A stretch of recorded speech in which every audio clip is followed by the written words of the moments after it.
hoje é dia do nosso quadro Cuide-se.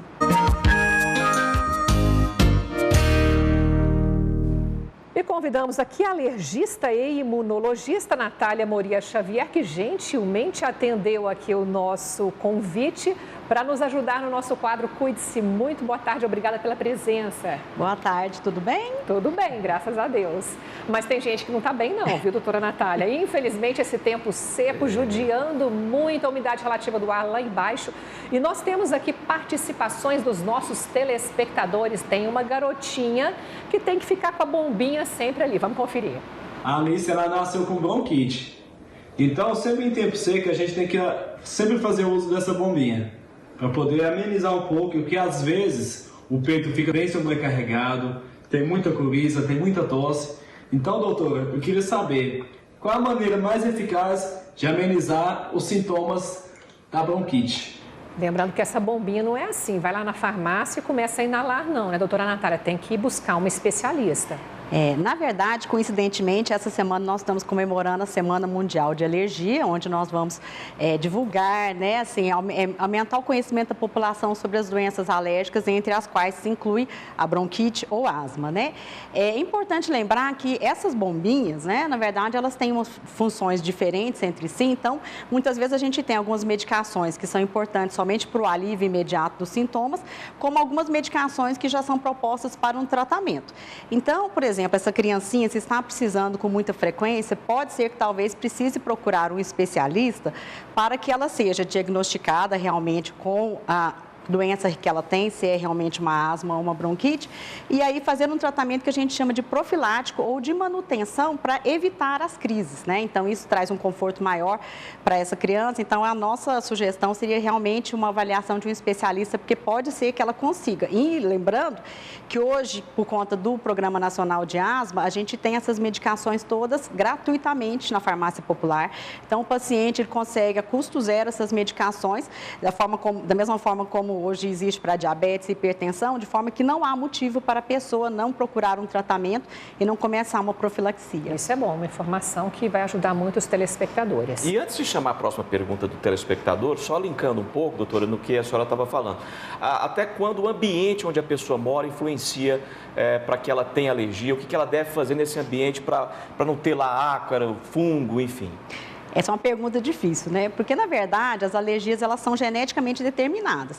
Só que o problema é que, à medida que a pessoa tem contato com esses agentes, que é o caso dos ácaros, né? Pelo de animal, fungos, é um contato perene, que a pessoa, às vezes, não consegue controlar. Então, isso é que mantém os quadros de alergia, rinite e asma de uma forma persistente.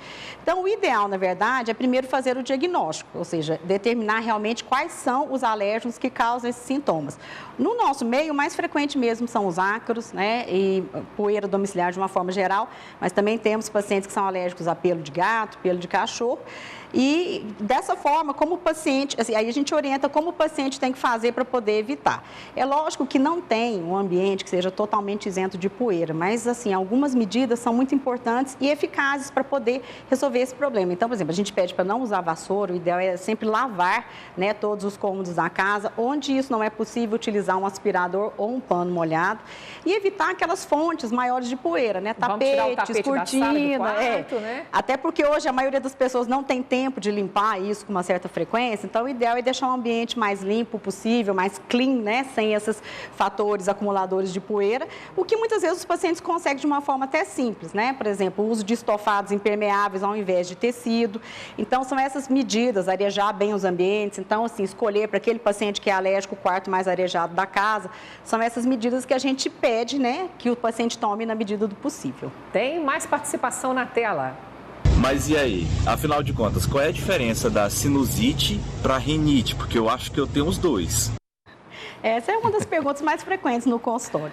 É porque, assim, hoje a gente acredita que seja quase que impossível a pessoa ter, por exemplo, uma rinite alérgica sem ter uma sinusite, porque os seios da face são essas superfícies, né, aeradas que a gente tem dentro do crânio e que comunicam diretamente com a cavidade nasal. Então, a pessoa tendo rinite, geralmente ela tem uma inflamação desses seios da face. A diferença é que muitas vezes a pessoa controlando a rinite, ela não evolui para as agudizações de sinusite, que geralmente são as sinusites bacterianas, que aí dá aquela dor de cabeça, mal-estar, uma congestão, sensação de pressão e dor, né, como foi citado agora há pouco, e até aquela secreção meio purulenta, que aí nesse caso realmente o paciente tem que procurar o especialista ou mesmo o clínico geral, mas para ser tratado com medicações tipo antibiótico, mas isso tudo pode ser prevenido, né, desde que seja feito o controle adequado da rinite. Tem um telespectador querendo saber quais são os principais sintomas para identificar se ele tem ou não bronquite. A bronquite, que na verdade é sinônimo de asma, e assim, às vezes as pessoas até acham que é coisa diferente, acham que a bronquite é mais leve, mas na verdade é a mesma doença. Mesmo porque hoje ninguém mais pode tossir, né? Que aí o outro já se assusta achando que é Covid. Mas outras doenças ainda existem, né, doutora Natália? Então, e a asma, na verdade, o diagnóstico principal é o quê? A persistência, ou seja, aquele paciente que tosse, tem falta de ar, mas de uma forma recorrente, persistente. Tem aquele paciente que vira e mexe, está com falta de ar, muito cansaço, dor no peito, aquela sensação de pressão, né? Impressão de que ele está tentando puxar o ar e não consegue. Então, se você tem esse tipo de sintoma, é possível que você tenha, né, quadros recorrentes de asma. E aí é fundamental que você procure um especialista, porque, como eu falei, há tratamento, há controle. Não se justifica nos dias de hoje um paciente fazer apenas o tratamento de crise da asma. Tem condições dele fazer um controle para que ele tenha uma vida normal, né? Tenha uma qualidade de vida 100% como se não tivesse essa doença. Então, a gente faz realmente um alerta para a população que hoje, assim, mesmo quem não tem acesso à saúde suplementar, nós temos especialistas pelo SUS, a pessoa pode procurar, né, o atendimento especializado e, como eu falei, as medicações são gratuitas. Ótimo, rapidamente para encerrarmos, aquelas dicas caseiras realmente resolvem? A bacia de água no quarto ou uma toalha molhada, colocar soro no nariz com frequência para amenizar esse clima que temos aí todos os anos? Parece que essa época do ano, nada que a gente faz é suficiente, né? Mas, assim, o uso de umidificador ajuda bastante, principalmente porque a gente tem esse clima seco em período muito quente.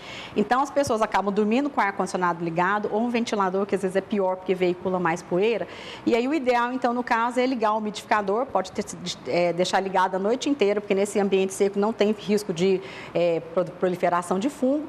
A toalha molhada, só tem que tomar cuidado no local onde a pessoa coloca, porque isso, às vezes, realmente pode, né, assim, levar à proliferação bacteriana ou fúngica, mas assim, essas medidas em geral são tão boas, mas a lavagem nasal é uma das orientações que a gente mais reforça.